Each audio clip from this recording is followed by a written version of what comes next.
Okay guys, nagbukas na yung Wala application or nag-launch na dito sa Philippine region. So, ngayong April 22, yan yung warm welcome ano niya, meron tayong free tasking na sa PH region. So, i-explain ko lang kung ano yung i-explain lang natin kung ano yung rewards na makukuha natin or paano yung tasking ng application. So, si Wala application ay isang audio tasking which is meron kayong makukuha dito sa daily task na 6,000 diamonds.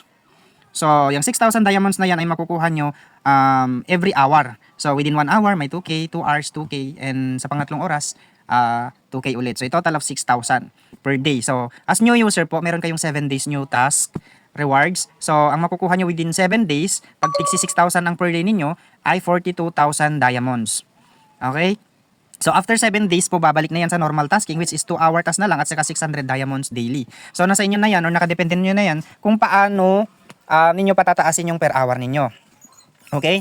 Yan po muna yung mga tasking. Then may mga daily tasks sa taas, which is magsa-sign in pala kayo. Then may mag-claim kayo na frames, mga room cover or background, ayan, badge, ayan, room entrance, mga ganon. So, may makakalagay dyan, 3 days, 3 days. Ayan. So, sulitin nyo yan, claim lang.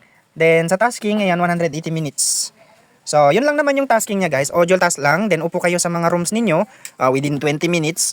Then, kailangan i-observe nyo or naka-open mic kayo. Then, i-observe nyo yung time. After 20 minutes, pwede nyo i-monitor dito sa daily task ninyo yung natapos ninyong oras. Ayan, may 4 na icon pala sa baba guys. Ito yung Mine, Message, Discovery, and Home. Explain ko muna guys ha. Ayan. So, sa Mine, ito yung profile ninyo. Pwede nyo i-edit itong profile ninyo. Ayan. Then, pagka-click nyo itong arrow sa profile pala ninyo is may makikita kayong lapis sa taas kung saan pwede kayong maglagay ng avatar.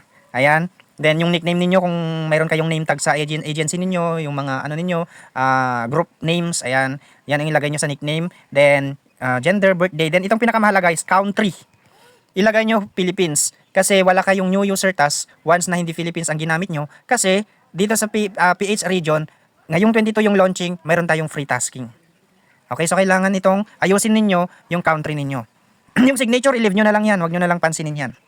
Itong photo sa taas, kahit huwag nyo na din lagyan yan. Kung gusto nyo lagyan, lagyan nyo. Ayan, para magkaroon din kayo ng cover photo sa profile. Ayan. Yung avatar ninyo, yan yung logo ninyo ng agency na ginawa ng agent nyo. Ayan. Yung picture mo, kung wala kang agency, kung agent mo naman, yung logo mo na itatayo mo. Ganon. Then, after that, ayan. Mag-back na tayo pag na-edit na lahat. Then, punta na tayo sa discovery naman, ay sa message naman pala. Sa message naman, dito nyo makikita kung sino yung mga nag-follow sa inyo, nag-message sa inyo, yung nag-invite na agency sa inyo. Ayan, dito nyo lahat makikita, dito mag-appear yung notification ng application. Ayan, sa discovery naman, ayan, dito nyo makikita yung mga top ranking levels ng mga agents, players, or ano man yan. Dito nyo lahat makikita pati activity, events, ayan, dito nyo lahat makikita. Okay?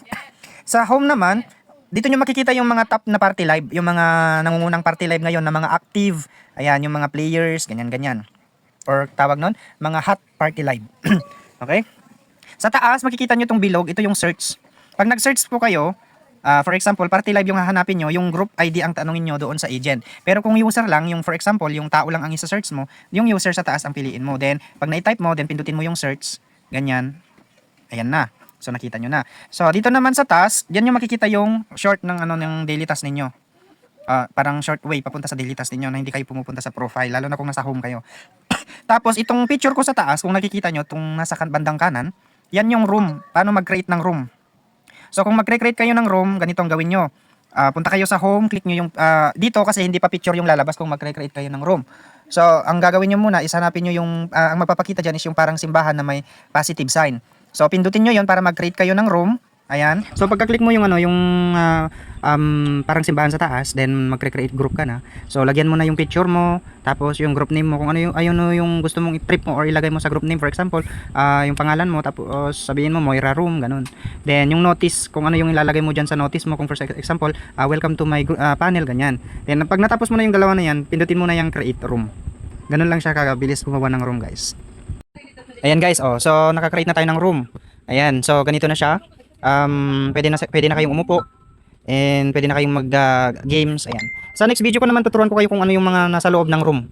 Okay, pero kasi medyo mahaba nitong ano natin, tong tutorial natin. So kailangan ano lang muna natin. Hinahinayan muna natin para hindi maboring yung mga manonood natin at mas mabilis nilang maintindihan yung application. So sa ibang tutorial naman tayo guys ha. Okay? So see you next ano natin tutorial natin.